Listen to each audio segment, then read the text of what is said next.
Hi friends, மாரி Swift type 2 diesel variant காரில் engine noise அதிகமாக கேட்குன்னு சொல்லி கஸ்டமர் நம்ம வீடியோ பார்த்து நம்ம கேரேஜ் எடுத்துருந்தாங்க. வண்டி ஸ்டார்ட் பண்ணி செக் பண்ணி பார்த்ததில் டைமிங் சைட்லேருந்து அதிகமாக நாய்ஸ் கேட்டுச்சு. ஸோ நம்ம கஸ்டமர் சொன்னால் ஓகே சேஞ்ச் பண்ண சொல்லிட்டாங்க. கிலோமீட்டருமே 1,50,000 கிலோமீட்டர் மேலே ஓடி இருந்துச்சு. ஆயிலுமே ரொம்ப சுமாராக தான் இருந்துச்சு. மேக்ஸிமம் ஆயில் சரியாக மாற்றாதனால இந்த மாதிரி கம்ப்ளைண்ட் வரும். பெல்ட்டை கழட்டி செக் பண்ணி பார்த்ததில் டைனமோவில் வர பேரிங் ரொம்ப வீக்காக இருந்துச்சு. அது போக வாட்டர் பம்பும் ரொம்ப டேமேஜ் ஆகிருந்துச்சு. ஸோ நம்ம அதுவும் சேஞ்ச் பண்ண போகிறோம். டைமிங் செயின் மாற்றுறதுக்கு முன்னாடி டைமிங் செக் பண்ணி பார்க்கணும். டைமிங் கரெக்டாக இருந்தால் தான் அடுத்த நம்ம ஸ்டார்ட் பண்ணும்போது கரெக்டாக டைமிங் ஸ்டார்ட் ஆகும். ஸோ அதனால் நம்ம டைமிங் செக் பண்ணி பார்த்துட்டு டைமிங் வச்சுட்டு நம்ம ஆயில் பம்பு டைமிங் செயின் எல்லாம் செக் பண்ணி பார்த்தா டைமிங் டென்ஷனர் ரொம்ப வீக்காக தான் இருந்துச்சு. இதனால தான் அதிகமாக இன்ஜின் ஆயிடுச்சு டோட்டலாக மாறி இருக்கும். ஸோ அதனால் நம்ம டைமிங் செயின் அது உள்ளே வர கார்டு எல்லாமே டோட்டலாக சேஞ்ச் பண்ணுறோம். நீங்கள் வேறு மேக் போகிறதுக்குள்ள மாருதி போட்டாலும் இது எல்லா பேர்ஸுமே ரொம்ப கம்மியாக தான் வரும்.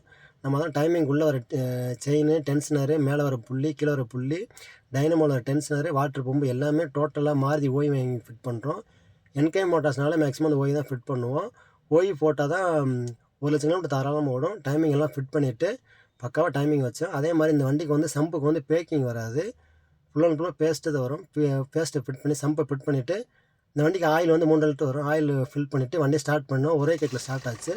ஸ்டார்ட் பண்ணி ஓட்டி பார்த்து கஸ்டமர்கிட்ட கொடுத்தேன். கஸ்டமர் சாட்டிஸ்ஃபைடாக இருந்தாங்க. இந்த வீடியோ பிடிச்சி நம்ம சேனல் லைக் பண்ணி ஃபாலோ பண்ணி வச்சுங்க. கார் சம்மந்தப்பட்ட நியூஸ்னா கீழே நம்பர் கால் பண்ணுங்கள். தேங்க்யூ.